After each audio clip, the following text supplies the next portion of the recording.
Bel RTL, l'invité de Frédéric Cauderlier. Ce matin, Georges Gilles-Quinet, député fédéral écolo. Bonjour Georges Gilles-Quinet. Bonjour Frédéric Cauderlier. Alors dans 6 mois, jour pour jour, très exactement, ce sera l'ouverture des Jeux Olympiques de Pékin, le 8 du 8 à 8h08. Et pour cela, vous aujourd'hui, vous manifestez chez Écolo.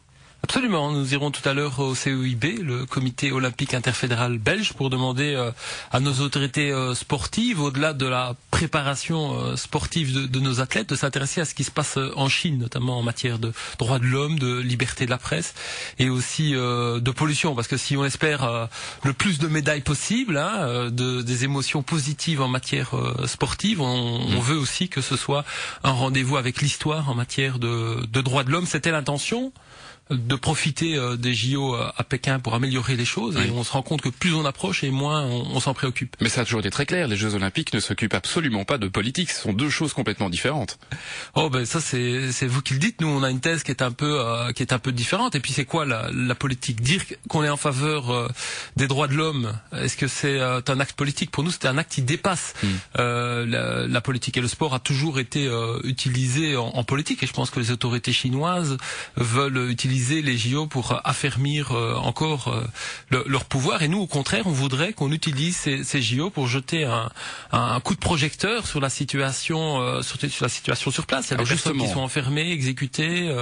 Justement, que peut faire le comité olympique interfédéral belge pour finalement améliorer la situation notamment des droits de l'homme en Chine? C'est de l'ordre sans doute du symbolique, mais il fait partie du CIO, qui est son organisation internationale qui est très puissante. Il peut interpeller le CIO pour qu'il soit plus exigeant vis-à-vis des autorités chinoises. Il peut aussi proposer aux athlètes une déclaration commune. Nous, on a déjà sollicité des athlètes qui sont d'accord de nous appuyer dans ce combat-là. On voudrait bien que la Belgique soit un peu en pointe, qu'elle ose dire des choses un peu volontaristes en matière de droits de l'homme pour améliorer la situation. On est un petit pays, la Belgique, mais historiquement, sur le plan diplomatique, on est à l'origine de l'Europe. On a parfois été à la pointe, peut-être pas ces derniers mois, mais c'est l'occasion, peut-être dans le concert international, de redire qu'on est là, qu'on compte, et qu'on n'est pas dupe au-delà des enjeux sportifs de ce qui se passe en Chine. Est-ce que votre appel a encore du sens aujourd'hui, quand on sait justement que le comité olympique et interfédéral belge a notamment autorisé tous les athlètes belges à s'exprimer publiquement sur toutes les questions, notamment liées aux droits de l'homme? C'est un premier pas, qu'on souligne et qu'on apprécie. On les a déjà rencontrés, il faut le dire. Et donc suite à notre rencontre, le conseil d'administration du comité olympique a décidé les athlètes pourront effectivement s'exprimer. On voudrait aller encore un peu plus loin.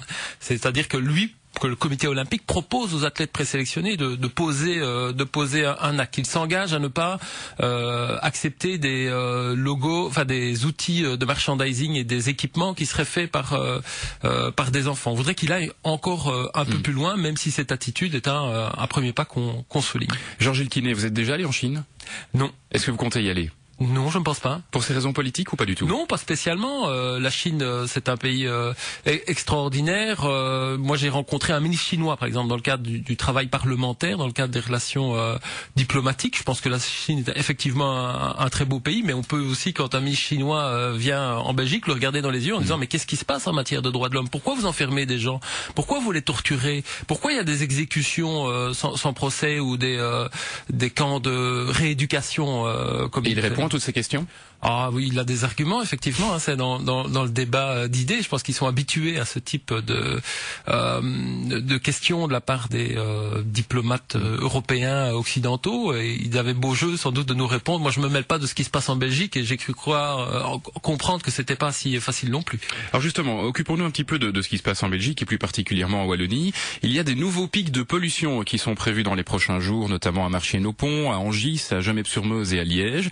Et justement, à ce niveau-là, la Wallonie a mis en alerte son plan de pré-alerte, c'est-à-dire qu'il faut diminuer la production dans les entreprises polluantes et penser tout doucement à mettre des panneaux routiers pour peut-être limiter le trafic.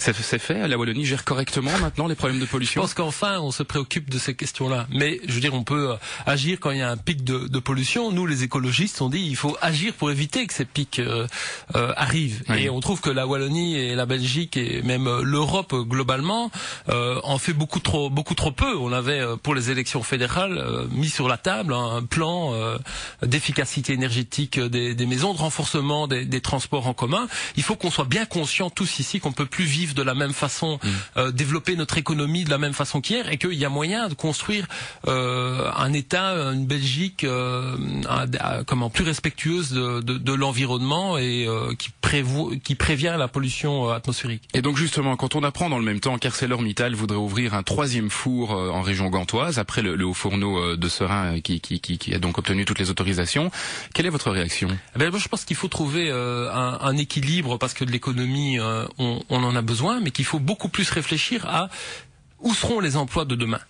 Toutes les nouvelles technologies vertes, l'efficacité énergétique, les panneaux photovoltaïques qui permettent de produire de l'électricité. Mais là, dans l'immédiat, il y a une demande d'une entreprise qui est très claire. Elle voudrait un 3e au fourneau. Je veux dire, la Belgique s'est engagée et pas assez loin, à notre avis, dans une diminution de sa production de CO2 pour éviter le réchauffement climatique. Et il faudra trouver des solutions dans le cadre de ces quotas belges qui ne sont pour nous pas assez exigeants déjà, pour voir comment on peut s'y retrouver. Et nous proposons justement de diminuer la production de CO2 dans nos maisons. Enfin, le chauffage, toute cette énergie et cet argent qui s'envole en fumée, il y a moyen d'améliorer la situation en la matière. Un mot, Georges Quinet, sur Marc Uytendal, l'avocat préféré des cabinets socialistes, qui a d'ailleurs donné plusieurs lettres de sollicitation auprès de mandataires socialistes. Quelle est votre réaction par rapport à ça? Je suis complètement choqué.